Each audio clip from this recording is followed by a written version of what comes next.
For the English Premier League spent about £45 million just on deadline day alone yesterday. That was £10 million more than what happened last year. Hello and welcome. I'm Cecilia Amogbe and you're watching Sport This Morning. First, let's take a look at the major headlines. Well, Nigerian Professional Football League to resume on March 7th, and this is coming from the man on your screen, LMC chairman, talking about Nduka Irabo. And also on the program, no fireworks on deadline day, and of course, no surprises at all, except if you're going to call with Darren Fletcher's move to West Brom. Is it really surprising? I don't think so, but he was really bound to move anyway from Manchester United because he said he wanted to play football, which he wasn't getting at Old Trafford.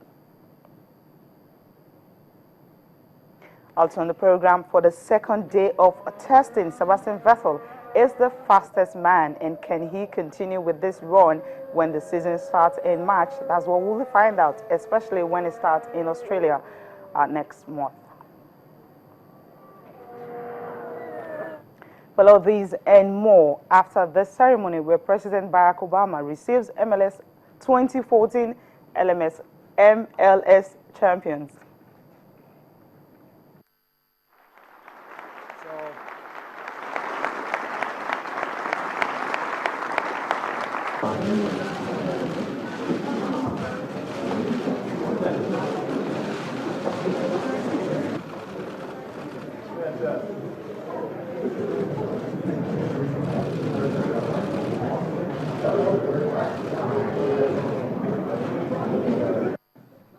Now, this season wasn't a perfect storybook.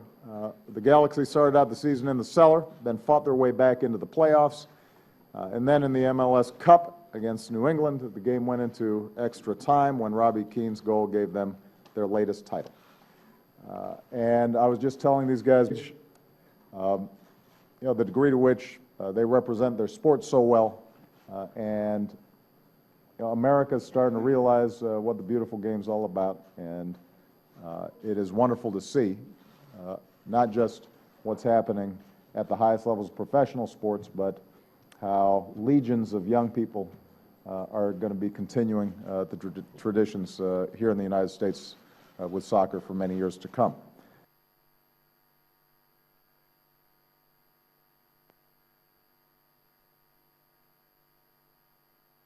Part of our developmental process. We're happy that we've given the junior teams, the national junior teams, an opportunity to try out with League One players. Besides, knowing that our league season hasn't started and our clubs are about going to continental competition, they've now had a good opportunity to try out. So we believe we've achieved our objective. Get the guys to try out, get the nation to see good quality football. We've not been disappointed. They've done very well. You've had a spectacle on TV, and those who have come to the stadium, no matter how not particularly impressive, All right, that was actually Nduka Irabo talking about the concluded Super 6 or extended Super 4 tournament where the Flying Eagles won. We will also be talking later on resumption of the league, which is going to start March 7th, tentatively. I have two guests in the house, and of course today's focus, it's going to be on the January transfer, what happened in Nigeria and of course in England and some other leagues across the world. I'll start with Jide, Babajide. I won't call you right? Good morning. Happy to have you here. Always a pleasure to come here. Good morning. It's good to see you again. Yes, we did see drama like never before in the Barclays Premier League. We have Chinasa in the house also. Chinasa, welcome to the program. How are you doing, Cecilia? I'm good. Weekend passed, and of course, let's talk about the world of sports. And Definitely. it was already, going on. I'm sure he's happy that his club got some deals, right? Maybe a few. A few deals, right? But really no deadline day drama, like I said earlier. Okay, let's just start with this one. Let's listen to Nduka Irabo. He's talking about, when the league is going to start and also wanting the management of the clubs to actually put the teams together and see how they can really start on that day. Developmental process. We're happy that we've given the junior teams, the national junior teams, an opportunity to try out with League One players. Besides, knowing that our league season hasn't started and our clubs are about going to continental competition. They've now had a good opportunity to try out. So we believe we've achieved our objective. Get the guys to try out, get the nation to see good quality football. We've not been disappointed. They've done very well. You've had a spectacle on TV, and those who have come to the stadium, no matter how not particularly impressive the turnout has been, have been satisfied. So we hope we can keep building on this. This certainly was better than what we had last year. So I'm happy with what we've seen so far. We should start March 7. But let me just warn here. We know the peculiar environment that we operate in. We do not have a perfect economy. We do not have the best infrastructure, and we do not have the best funding system for our clubs. But we do hope that those who own these clubs live up to their responsibility and make funds available to the clubs. It will appear, the feelers I'm getting right now, that people are neck deep in campaigning.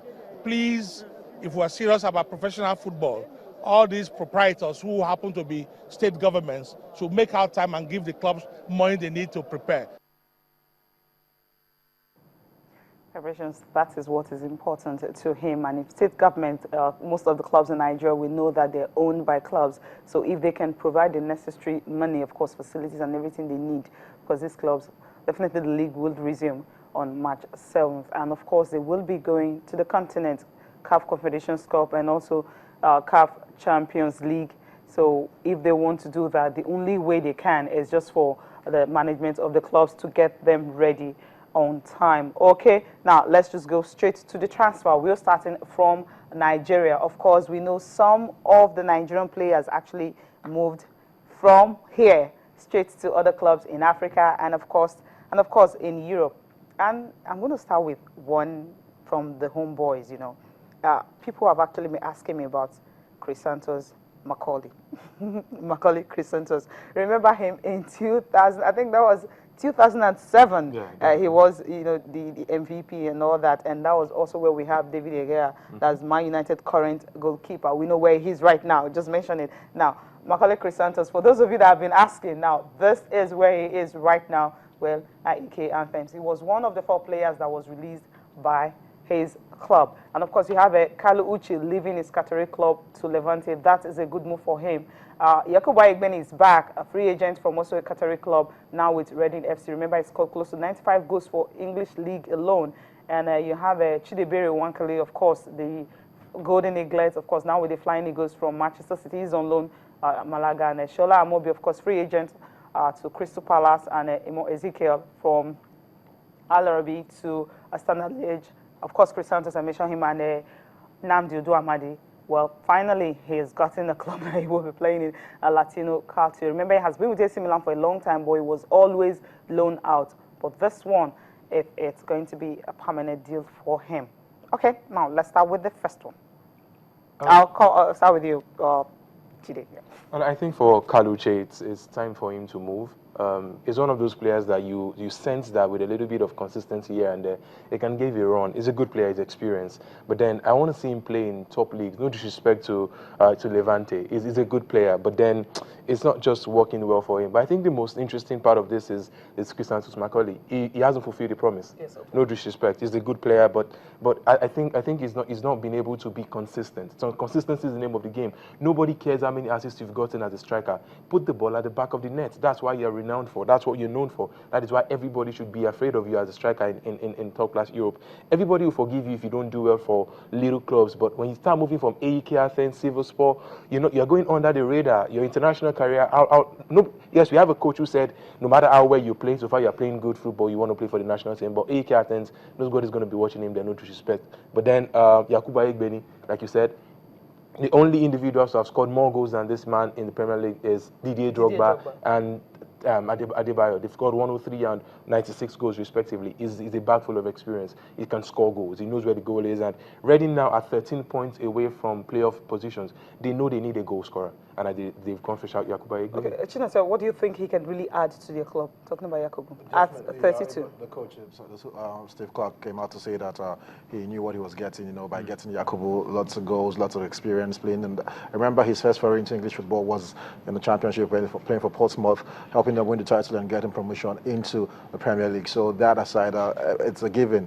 Yakubu will deliver goals. That is what he knows how to do. Yes, even at this point of his career. Well, I like to disagree slightly with GD, talking about Chrisantis Makali. I think this is, I would say, one of the best moves he's made in his career, because going to Germany after the Under-17 World Cup, you know, not being a big part player for Cagliari, moving lower through the leagues, and now getting a club like AK Athens. AK Athens they're not a small club. Trust me. You know, we saw, if you remember, Yaya Toure.